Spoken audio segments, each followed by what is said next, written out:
네, 안녕하세요. 심장내과 의사 최평균입니다. 오늘은 급성 심근경색을 확인한 최초의 심전도라는 것을 얘기해 보도록 하겠습니다. 일단은 이 사진에서 지금 보이는 게 최초의 심전도입니다. 아인토벤이라고 하는 저, 네덜란드 사람이거든요. 이 사람이 이제 이 1901년에 이런 심전도 기계를 만들게 됩니다. 보시면은 이제 양팔을 지금 집어넣고 있고, 그 다음에 다리를 한쪽에다가, 아, 네, 다리가 한쪽에 다리가 들어가 있죠. 이 상태가 이제 우리가 이제 림리드라고 하는, 그러니까 사지유도인데, 그 사지유도 그 자체입니다. 그러니까 1, 2, 3에 해당하는 거거든요. 대충 심전도의 이 개념은 이제 아주 얇은 그 도금선을 강한 자기장 내에 위치시켜서 심장에서 발생하는 약한 전류가 통과되면 자기장의 영향으로 선이 이동하게 되고, 이러한 운동을 이제 20mm/s 속도로 움직이는 사진판에 기록한 것이 되겠습니다. 결국은 심장은 전기가 흐르는 거고요. 그 전기 신호를 잡아내는 기계가 심전도라고 할 수 있겠죠.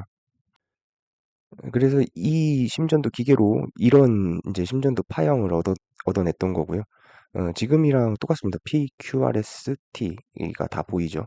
실제로 이런 심전도 그래프를 얻어냈던 겁니다. 그래서 이렇게 심전도 기록을 만들어내기 시작했는데, 이걸 이제 어떻게 활용할까가 문제가 되는 거고, 이렇게 심장의 정기적인 신호가 어떤 심장 질환을 진단을 해볼 수 있는 툴로 사용할 수 있을지, 사실은 그게 이제 가장 관심거리였던 거죠. 그 중에서도 결국은 흉통이 있는 사람들을 우리가 어떻게 할 것이냐, 이 흉통이 있는 사람들이 특별히 이런 심전도에 어떤 변화가 나타나느냐, 사실은 이제 그게 굉장히 또 관심사가 되는 겁니다. 그러다가 이제 그 뉴욕 병원 내과에서 일하던 어떤 분이 또, 이 흉통, 가슴 아픈 사람이 왔고, 우리가 심근경색이라고 진단을 하는 환자들 중에서 심전도를 찍어봤더니 뭔가 특징적으로 변화 소견이 있다는 것을 알게 된 겁니다. 당시 그 논문인데요. 제목이 관상동맥이 막힌 사람에서 심전도 사인이 어떻게 변하냐. 그거에 대해서 아, 발표를 한 이제 논문입니다.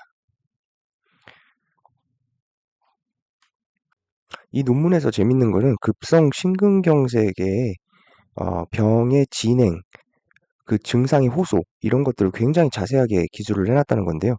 요 이제 케이스를 조금 소개를 해드리면은, 일단은 요 38세의 남성이었고, 평소에 이제 건강에 자신이 있는 그런 사람이었는데, 이 사람이 이 1916년 8월에 명치부근 불편감, 어, 그리고 트름을 동반한 소화불량감을 살짝 느꼈다고 합니다.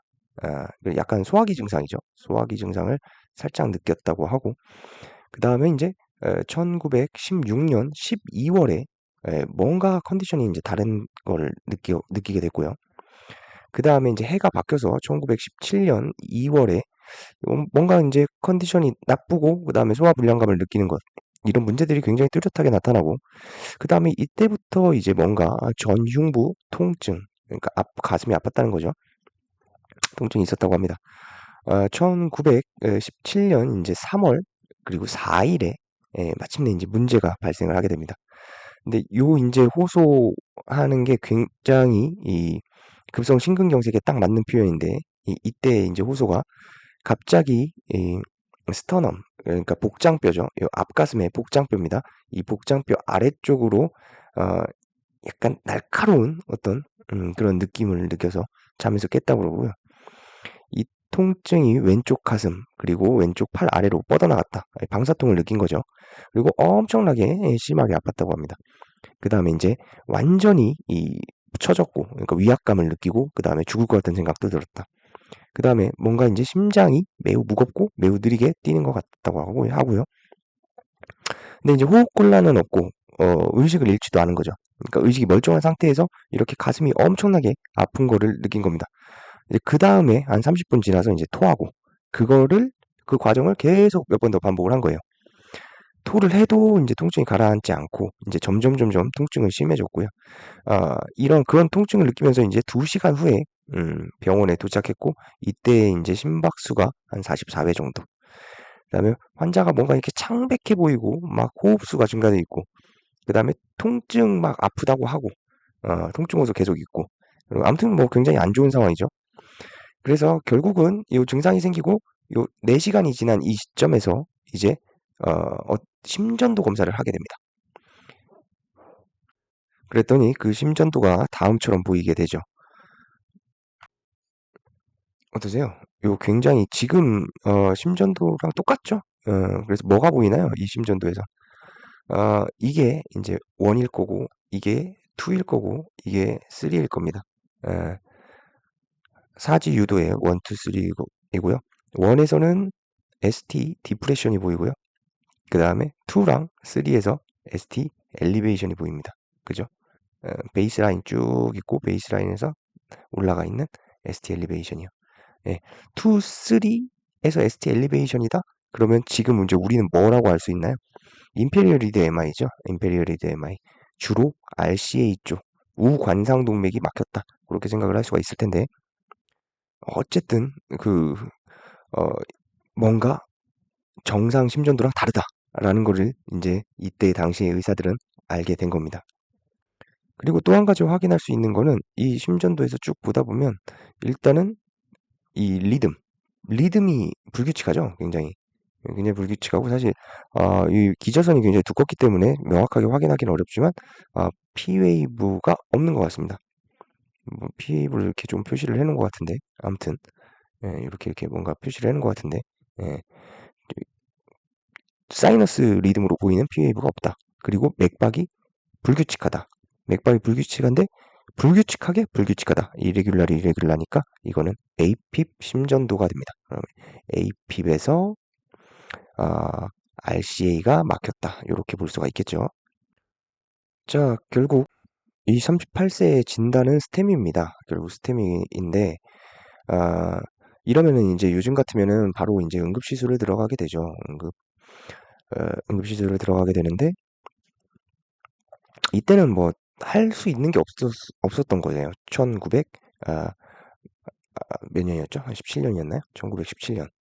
이때는 할 수 있는 게 없는 겁니다. 기도밖에. 그래서 그냥 지켜본 거예요. 음, 그랬더니 어떻게 됐냐면 계속 비슷한 증상 호소가 계속 이어졌고 이 사람이 이제 움직이면 이제 더 나빠지고 뭔가 더 불편해하고 그 다음에 똑바로 누워 있을 때, 쉴 때, 이럴 때는 그래도 조금 더 나은 것 같고. 그래서 이제 그 다음날 이제 에, 봤더니 약간 통증이 조금 가라앉고 호흡도 약간 줄어들고. 그러니까 자연적으로 그냥 살아나고 있는 거죠. 혼자 스스로 살아나고 있는 거죠. 계속 지켜보면서 이제 다음날 되고 이제 맥박이 조금 오르고 그다음에 뭐 열도 조금 나고 그다음에 이제 혈압이 이제 살짝 더 올라오고 한 이제 한 3일 정도 지났을 때는 이제 조금 편안함을 느끼고 약간 이제 겉보기에도 이제 조금 이제 정상인처럼 보였다고 하고요. 그다음에 이제 날이 지날수록 이제 통증이 사라지고 이제 그러면서 이제 심전도를 계속 찍어봤는데 이제 심전도가 이제 점점 그러니까 ST가 사라지고 그 다음에 T웨이브 인버전이 생기고 Q웨이브가 생기고 하는 식으로 이제 심근경색에서 시간에 따라 변화하는 심전도 변화를 그대로 이제 보여주게 됩니다. 그래서 거의 한 달 정도 만에 이제 퇴원해서 이제 집으로 갔다고 해요. 결국은 이제 그 사이에 아무것도 안 한 거죠. 여튼 그래서 이제 퇴원해가지고 이제 그럭저럭 이제 지나다가 가끔씩 이제 통증을 느끼고 뭐 그런 식으로 이제 지나다가 한 2년 정도 지나서 결국은 이제 급사를 했다고 합니다. 사실 뭐 지금이면은 이럴 일이 없죠. 지금이면은 이제 이런 식으로 병원에 왔고 우리가 응급실을 들어가서 그쪽에 스텐트 치료해주면 그러면 사실 이제 문제는 해결이 되는 거니까. 지금이라면 이게 상상도 할 수 없는 이제 경과인데 이 당시에는 그리고 이제 이 이후로도 꽤 오랫동안 심근경색의 이런 결과들이 아주 다 자연스러웠겠죠. 그냥 생기면 기도를 해야 되는. 그래서 참 얼마나 답답했을지. 예, 하여튼 그렇습니다. 그래서 요게 급성 심근경색 확인한 최초의 그런 심전도 기록입니다.